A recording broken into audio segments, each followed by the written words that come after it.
अस्सलाम वालेकुम dear students. उम्मीद है आप खैरियत से होंगे।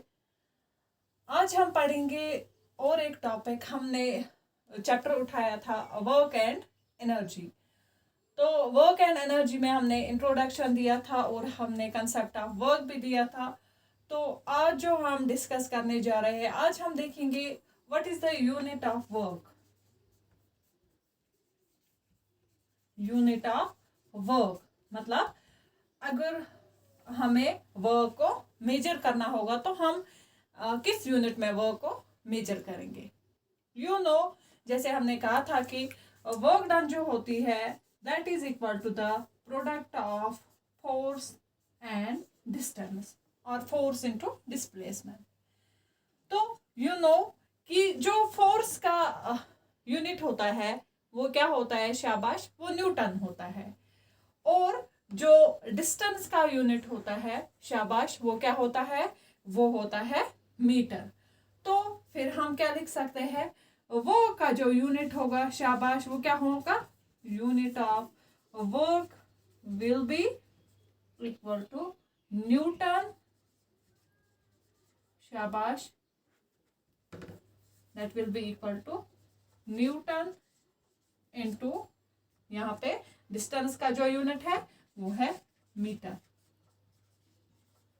That will be equal to, ऐसे आप लिख सकते हो, न्यूटन को हम रिप्रेजेंट करते हैं एन से और मीटर को एम से, दैट इज न्यूटन मीटर। तो जो यूनिट ऑफ वर्क है वो हम कह सकते हैं न्यूटन मीटर, या हम कह सकते हैं the unit of work is joule, जिसको हम नाम देते हैं जूल। यूनिट ऑफ वर्क जो होता है, ऐसा unit of work that is joule, that is joule. Now can you define one joule. Now आपको अगर वन जूल डिफाइन करना होगा तो कैसे करेंगे आप वन जूल डिफाइन, शाबाश। तो इजी है, हमें पता है कि वर्क डन जो होता है वो होता है बराबर फोर्स इनटू डिस्टेंस, या हम देखेंगे कि यूनिट होता है न्यूटन मीटर, इसलिए जो यूनिट होता है वो होता है न्यूटन मीटर, या इसको हम बोलते हैं जूल। अब अगर हमें डिफाइन करना होगा वन जूल ऑफ वर्क तो हम कैसे करेंगे, शाबाश। तो सिंपली हम यहाँ पे डेफिनेशन लिखेंगे, व्हेन ए फोर्स ऑफ, हमें डिफाइन करना है वन जूल क्या होता है, तो हम लिखेंगे when a force of one Newton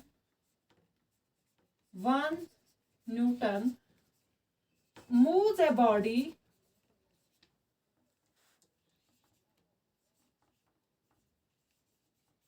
when a force of 1 Newton moves a body through a distance of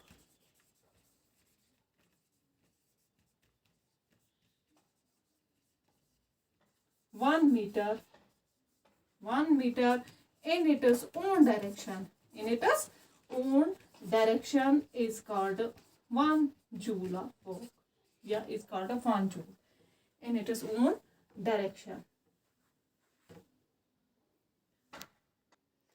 Then work done is known as 1 joule. आया समझ। अब work done हम कब बोलेंगे 1 joule हुई है, when a force of 1 Newton moves a body through a distance of 1 meter in its own direction।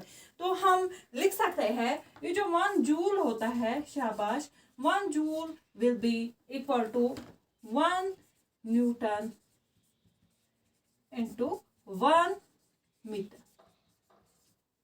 तो आप ऐसे भी याद रख सकते हैं 1 joule is equal to 1 newton into 1 metre, या simply you can write 1 joule is equal to 1 newton metre. ठीक है ना, शाबाश। तो अब जो एसआई यूनिट ऑफ वर्क होता है, शाबाश, वो क्या होता है, SI unit of work is joule, और शाबाश, SI unit of work is joule. और जो जूल है उसको हम रिप्रेजेंट करते हैं किस लेटर से, joule is represented by letter J, okay, शाबाश। तो जूल को हम रिप्रेजेंट करते हैं किस लेटर से, जे लेटर से। नाउ ये तो था यूनिट ऑफ वर्क, आया समझ। अब यूनिट ऑफ वर्क क्या होता है, ऐसा यूनिट ऑफ वर्क ऐसा unit of work is joule. Now ये जो वर्क होती है, work is a scalar quantity, work is a scalar quantity. What do you mean by scalar quantity, Shabash? Scalar quantity you already know, which has only magnitude but no direction. तो हम लिखेंगे यहाँ पे ये जो work होती है, work is a scalar quantity. It has only magnitude but no direction. That is why it is a scalar quantity. ठीक है. नाउ यहाँ पे आपको और एक चीज नोट करनी है कि कंडीशन फॉर वर्क, कंडीशन क्या होती है वर्क डन के लिए, कि बॉडी जो है वो मूव करना चाहिए. ठीक है. फॉर एग्जाम्पल अगर बॉडी मूव नहीं करती, हम फोर्स अप्लाई कर रहे हैं, लेकिन अगर जो बॉडी है वो रेस्ट में ही रहती है, वहां पे डिस्प्लेसमेंट अगर 0 होगा, तो आप याद रखिएगा वहां पे जो वर्क डन होगी वो 0 होगी. तो यहाँ पे एक एसेंशियल कंडीशन ये है कि वर्क तभी होगी जब एक बॉडी मूव करेगा. ठीक है. फॉर एग्जाम्पल इसमें हम आप एग्जाम्पल देंगे. शाबाश. तो पहले हम इसको लिखेंगे. कंडीशन क्या है, कंडीशन होनी चाहिए कि जो हम फोर्स अप्लाई करेंगे, ठीक है, फोर्स वो प्रोड्यूस करना चाहिए motion in a body. That is force should produce motion in a body. अगर वो बॉडी में मोशन प्रोड्यूस करता है, मतलब वहां पे डिस्प्लेसमेंट हुआ है, तो वहां पे वर्क डन होगी, अदरवाइज 0. फॉर एग्जाम्पल इसमें आप एग्जाम्पल दे सकते हैं. A man pushing A wall, a man pushing A wall. ठीक है. देखो यहाँ पे हम एग्जाम्पल देंगे. अगर मैं हूं, मैं इस वॉल को पुश कर रही हूँ, देखो मैं इसको बहुत ज्यादा फोर्स अप्लाई कर रही हूँ, है ना, लेकिन क्या ये वॉल हिल रहा है, मत हिल रहा है. तो यहाँ पे अगर हम देखेंगे डिस्प्लेसमेंट क्या है यहाँ पे 0, क्योंकि वॉल में मैंने इतना सारा फोर्स अप्लाई किया, लेकिन यहाँ पे जो डिस्प्लेसमेंट है वो फिर भी 0 है. तो यहाँ पे जो मेरी वर्क डन है वो क्या आएगी, वो आएगी 0. ठीक है.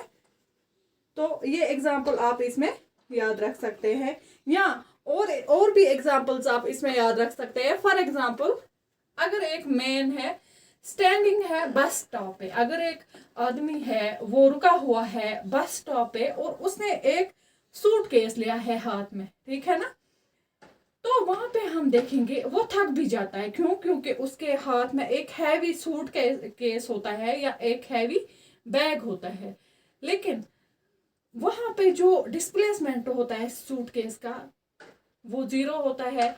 इसलिए हम उस केस में भी कह सकते हैं कि वर्क डन जो है वो वहां पे भी 0 है. ठीक है. तो ये एग्जांपल्स आप इसमें ऐड कर सकते हैं.